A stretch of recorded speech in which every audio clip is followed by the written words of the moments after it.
press on, that I may know him. He's looking forward when he shall know the Lord as he is known, face to face.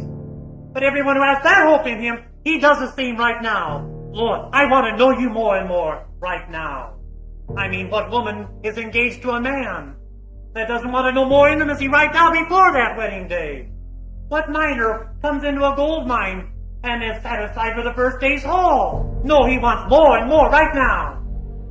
Paul says that I may know him. Now keep in mind, we're talking about pressing on from what?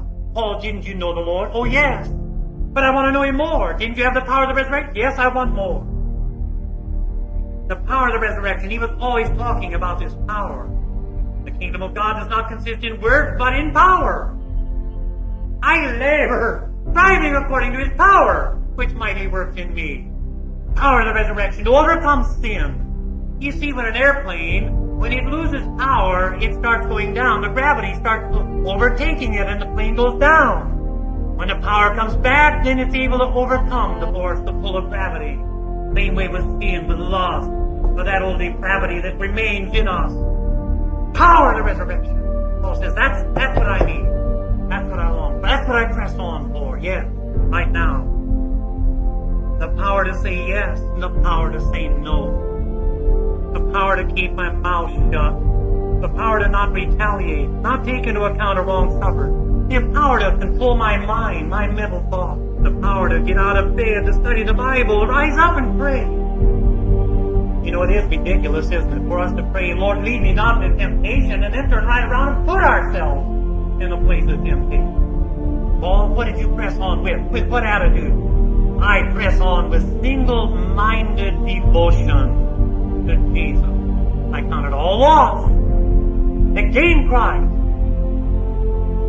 Rutherford says, put a low value on everything else but Christ. And that Paul did.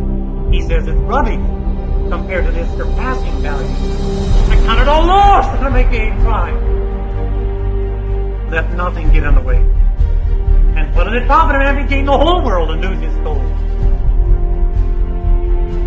We ought to be gripped with the realization that we're not there yet. We haven't made it to heaven yet. We still got ground to take. We still got a race to run. We've come this far, but we can't look back at other runners. We can't look back at the ground we've covered. You're sure to be hindered or destroyed. You've got to look forward, headlong, stretching, reaching, gapping, running, pressing toward the mark. All the way to the end. Or do you think that you have pretty well seen all that God has had for you? Remember godly men like Job, like Daniel, like Ezekiel, like John the Apostle. When God came to these godly men and revealed himself in a fuller way, they were like dead men. What have we seen of God? It could be compared to a grain of sand on the whole seashore. We've but seen the fringes of his waves. Much reason to press on. This attitude of an awareness of our shortcoming, of our imperfection, that attitude, brethren, is perfection. So we have here in verse 15, therefore, let us therefore, as many as are perfect, have this attitude. What attitude? What is this perfect attitude? It's the attitude that I must press on. He has no holiness who thinks he has enough. We ought to take the attitude of old Caleb. Toward the end of his life, he was still saying, give me this hill country. I want more.